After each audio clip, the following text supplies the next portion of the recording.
Greetings, book peeps. I am going to be doing something different today. I am recording this on the 8th of March, which is International Women's Day, even though this won't be going up on International Women's Day. So hopefully you'll still enjoy it.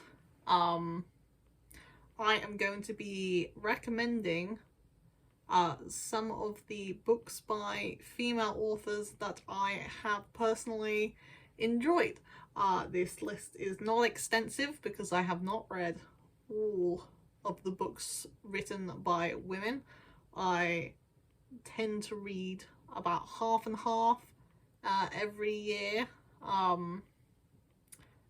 though sometimes it gets a bit skewed because I'm trying to get through the backlog, and the backlog of classic fantasy series that you must read are all like written by men.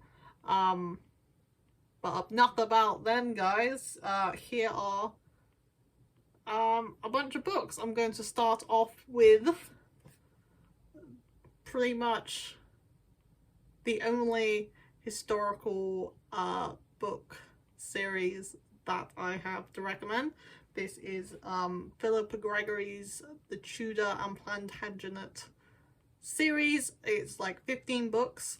Each book, even though sometimes it has some points of view from the male characters, the majority of the perspective is from a strong female character from the time that these books are set, which is like the 1500s.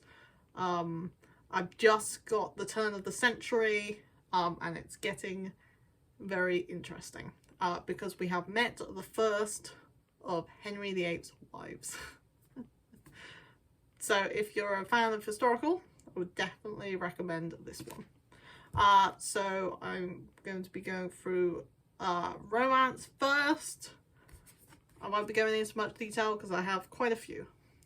The Seven Husbands of Evelyn Hugo by Taylor Jenkins Reid. Now, she is in the news these days because the TV series for Daisy Jones and the Six just dropped. Everyone's really excited for it. I'm really excited for it. This was the first book that I and many others read of hers, and if you haven't read it, what are you doing? It follows Evelyn and she is a character. And this book is wonderful. It's been a while since I've read it and I'd like to reread this again at some point.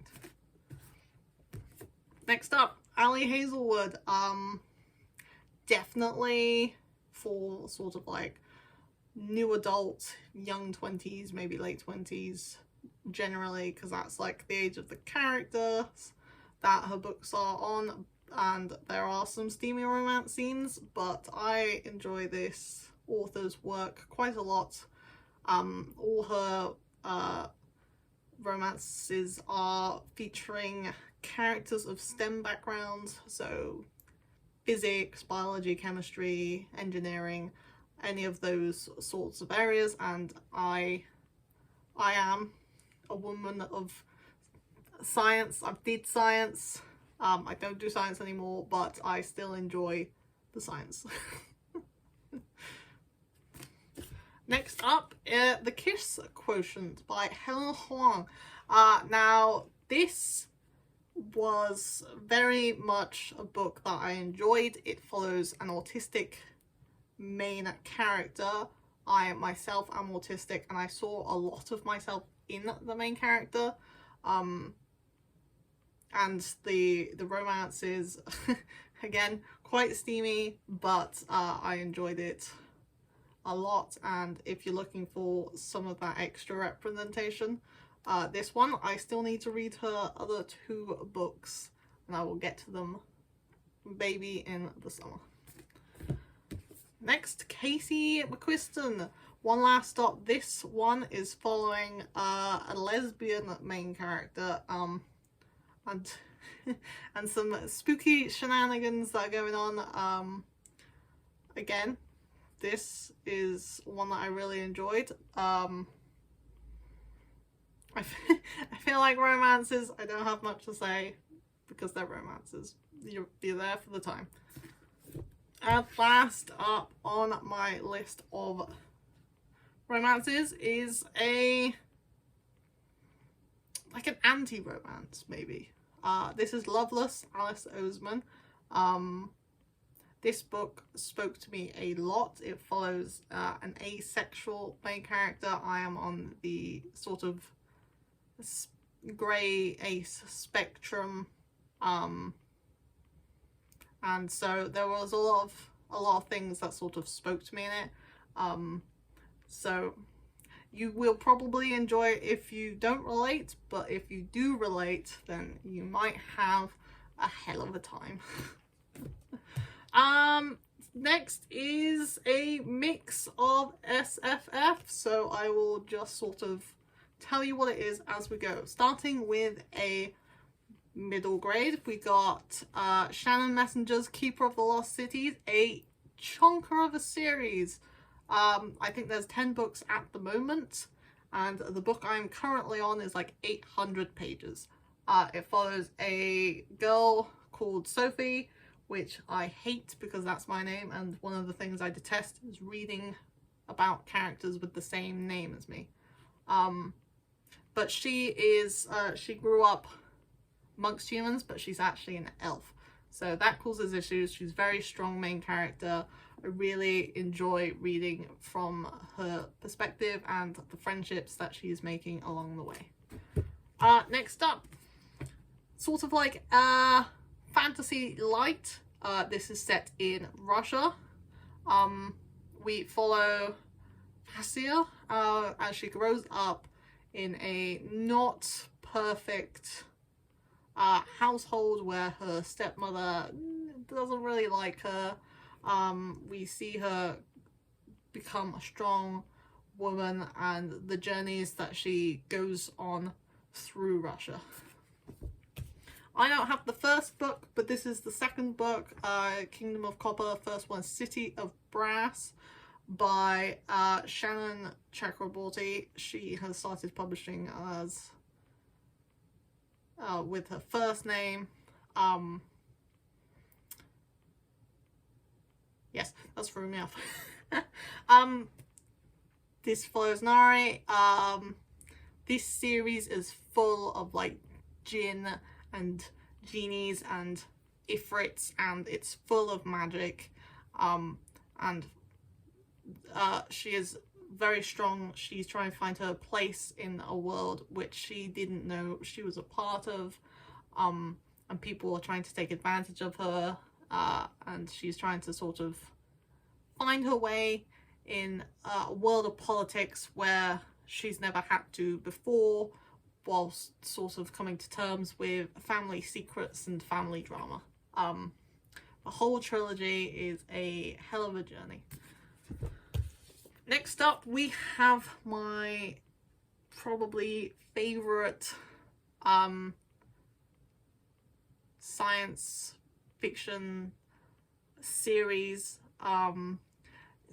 It's sort of series. It's like standalone novels where they all sort of weave together loosely. Long Way to a Small Angry Planet. It is full of amazing characters, aliens, lots of aliens. If you like aliens, then this series has some of the like most creative but most real feeling aliens that sort of just feel like they've just existed in this galaxy and in this universe, and they just sort of live together, and obviously there's conflicts, but it's masterfully crafted. There is a lot of sort of finding out what the universe is like, and there's not a lot of plot, so if you are someone who is plot heavy, probably not for you, but if you are character focused, definitely one for you.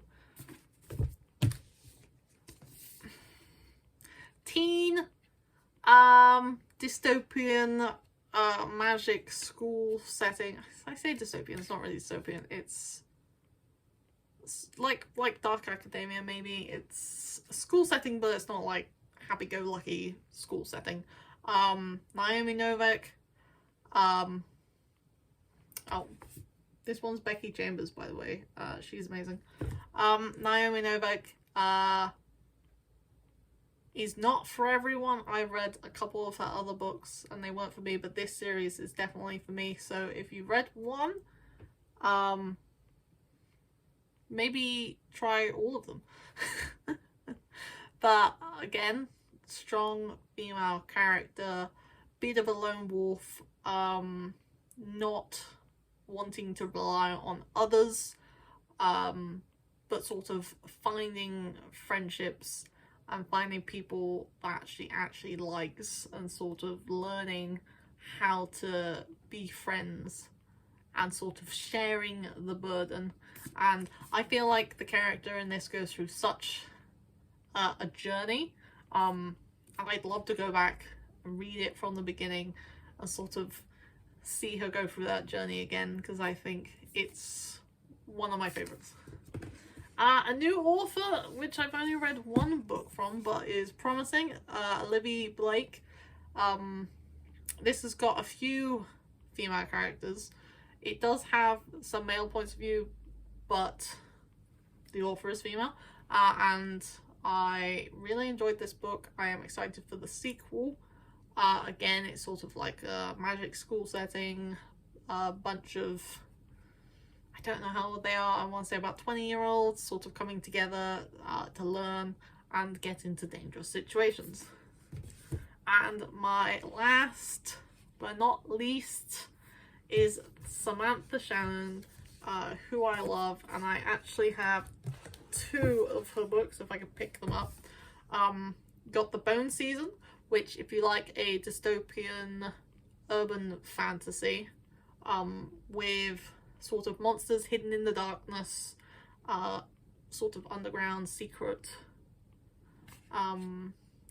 communities, and a little bit of magic. This is, oh, what's it called?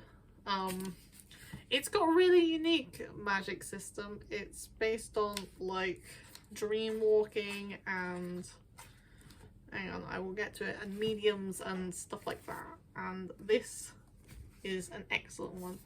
And for a fantasy book that's huge and will not let you down, it's got dragons, and not just one type of dragon, but multiple types of dragon.